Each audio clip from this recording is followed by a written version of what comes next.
I'm Death of Socrates. I'm a DJ, producer and live performer based in Melbourne, Australia. And I'm a resident and founding member of the Melbourne Techno Collective. I started DJing in the late 90s in high school, started properly DJing in clubs in the early 2000s. Predominantly, I think of myself as a DJ. I'm a DJ first for sure.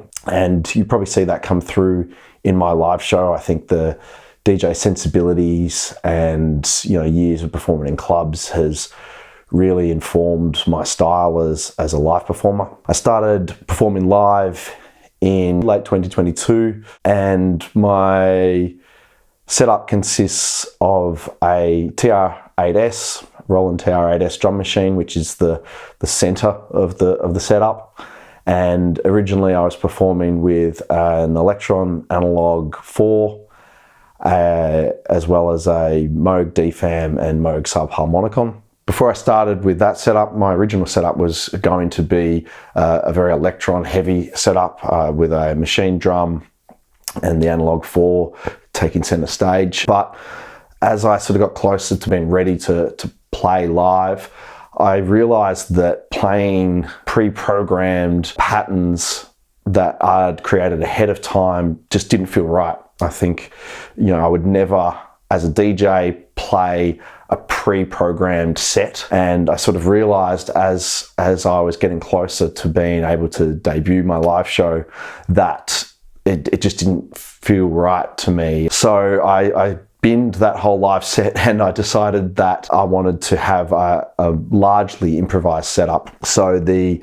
TR8s, which is, I have a kit prepared, which is basically a modified 999 with no patterns stored in there at all. So everything's created on the night live. The Analog 4 does store patterns, and that's the only thing in the setup that has patterns. I love the Analog 4, and I found a way to still bring a very live element to that by using each of the 4 tracks almost as individual parts that are remixed live on the night. And so it keeps it very live. And then of course the Moog subharmonicon and the DFAM can't store patterns at all, so it forces me to be very improvised and very in the moment. After the original live set was received really well, I got great feedback and was able to play at a number of different nights as well as the Melbourne Techno Collective events. I decided that I wanted to shake it up a little bit. I was happy with it, but it still felt a long way away from the sound that I DJ, as well as not quite being 100% in line with the music that I produce. There were sacrifices that needed to be made in order to keep it really improvised that meant that the sound wasn't as maybe dark and moody and hypnotic as I would have liked.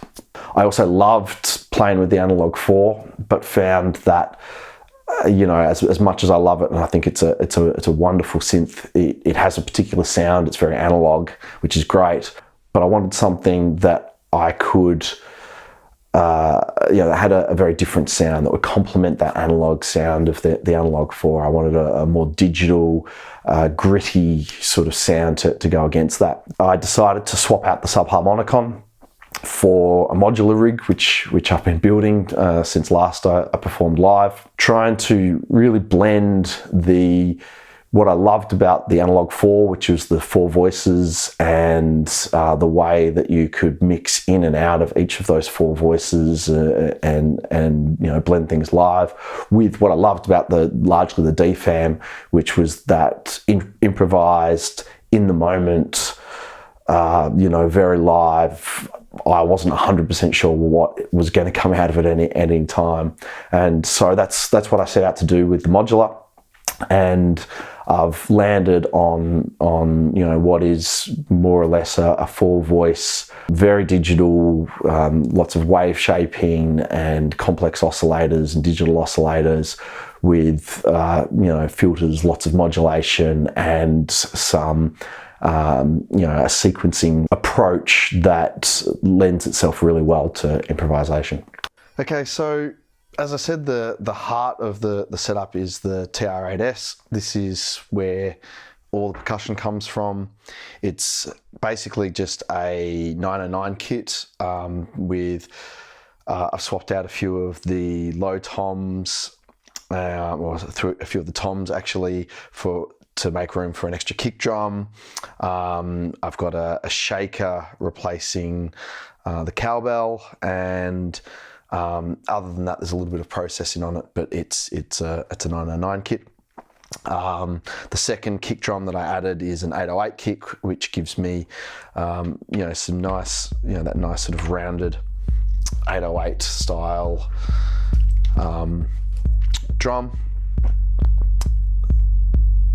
And that gives me some variance to later in the set bring in a much harder, heavily processed 909 kit. So, with those two, I think it just gives me a little bit of variance and the ability to sort of change that up. And, then the rest is pretty much as you'd expect. A little bit of reverb and processing and things on that, but it's a straight 909. From there, over in the modular, so for this setup, the modular is definitely the mainstay. I think the the DFAM will have a role, and there's some flexibility to move to the Analog 4 from time to time, but the real sort of main star of the show, I guess, is the modular. So with the modular, we've got 4 voices. We've got the Plaits, the ALM MCO, and the Mutable Instruments rings. And then I've got this sort of Behringer, I don't even know what that is, sort of oscillator there, which basically that just sort of does this straight sine wave, blippy bloppy kind of thing. What I like about this oscillator is you can change the octaves, so it gives you a lot of opportunity to just sort of move things around. But usually I sort of keep it just up there, just playing some nice little bell stuff. That runs into the wave folder, so we can sort of blend it down to a more pure sine wave, and then increase the modulation or the processing to take it into a more sort of sci-fi, weird kind of place.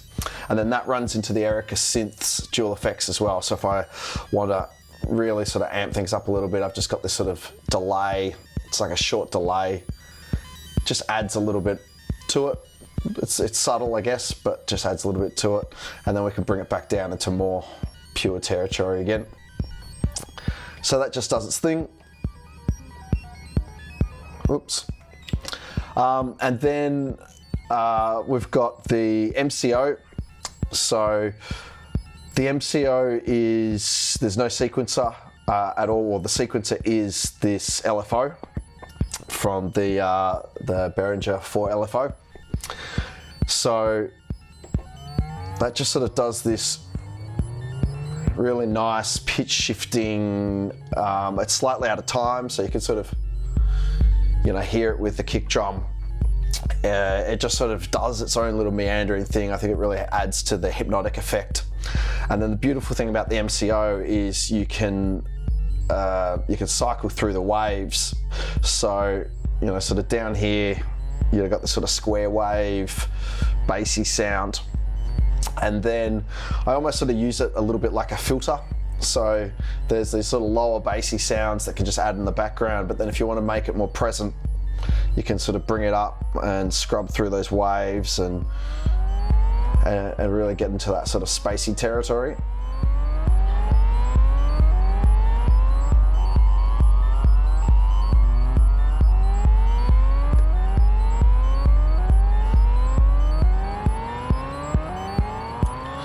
So that's really nice.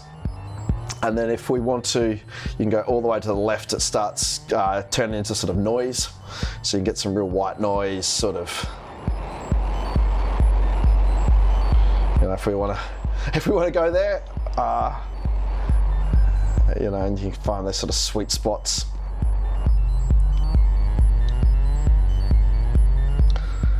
So that's really nice. I've got that attenuated down so the range is pretty low, but you can boost that up and take it into some really spacey sort of places.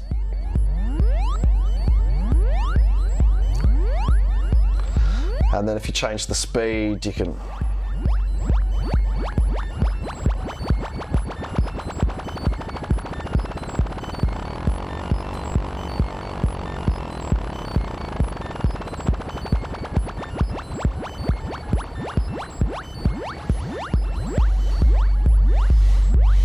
so that can be nice. And if you take it really, really low as well, and put that right up, you can start to sort of get some big build effects. So this can be nice to add some sort of tension.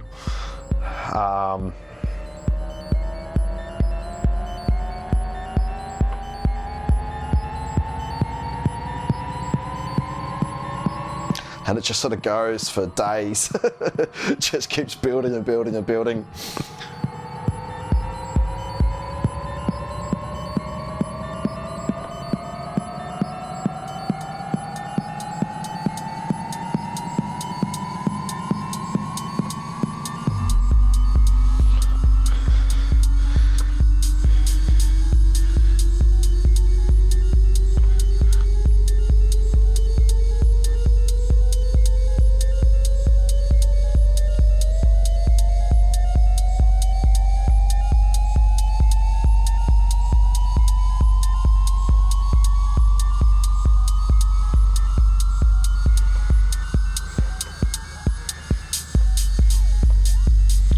So that can be really cool, and that's you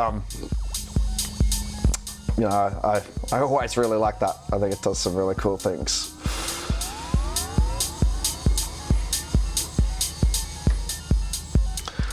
So then we've got the Plaits. So the Plaits gives me, you know, there's a lot of oscillators there, but the main is, I don't actually know what it is. It's sort of this digital wave shaping kind of complex oscillator on number 3. That's sort of what, you know, where it sits most of the time. Get rid of this. And I've got that going through the Wasp filter. So again, it's still got that really sharp digital edge. I just sort of mess with the CV. So there's an envelope, you know, triggering that, and you can just sort of, you know, bring things in and out. I don't really touch the Plaits too often. You can, you know, you can sort of take it places.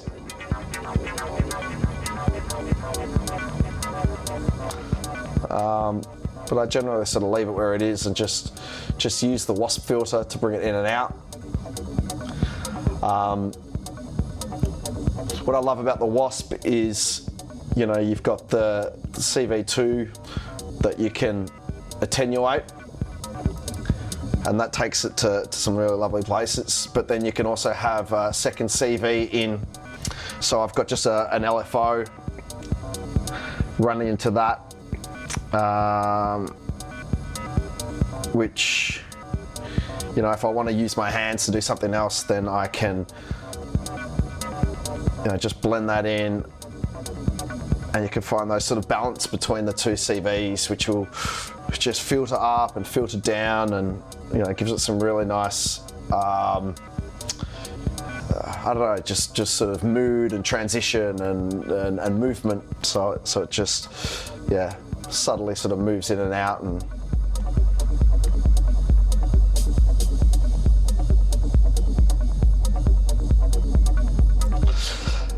then I find that the Plaits plays really, really nicely with the rings. So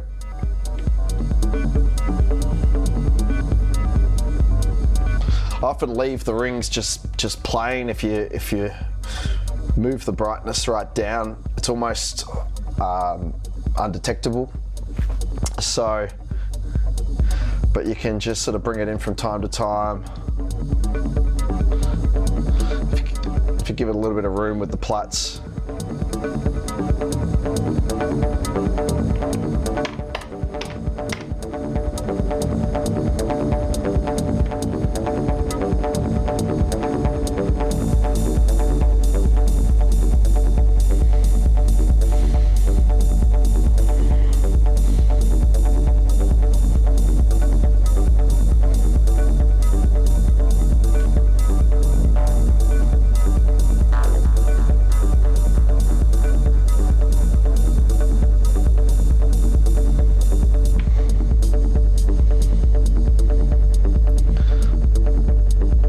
So again, with the rings, I try not to mess with it too much. I think the brightness and the damp gives it a little bit of movement, you know, and a little tweak of the brightness from time to time can really bring it to life. But then it's got a bit of range as well, so I probably wouldn't do it live, but you know, the structure control can really bring it into some, you know, really interesting places.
Yeah, so that's it really with the modular. I think it's you know, with the 4 voices, it gives you a lot of scope to just, you know, take it to different places. And if anything gets too busy, you can just sort of tone one of the oscillators down.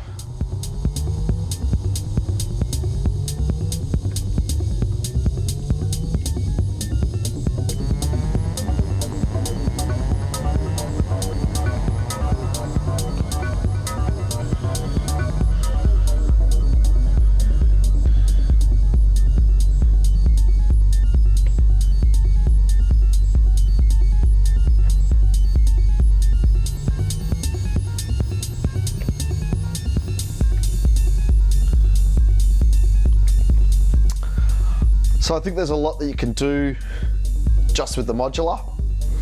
And then of course, if anything, gets too boring, then you can start to bring in the DFAM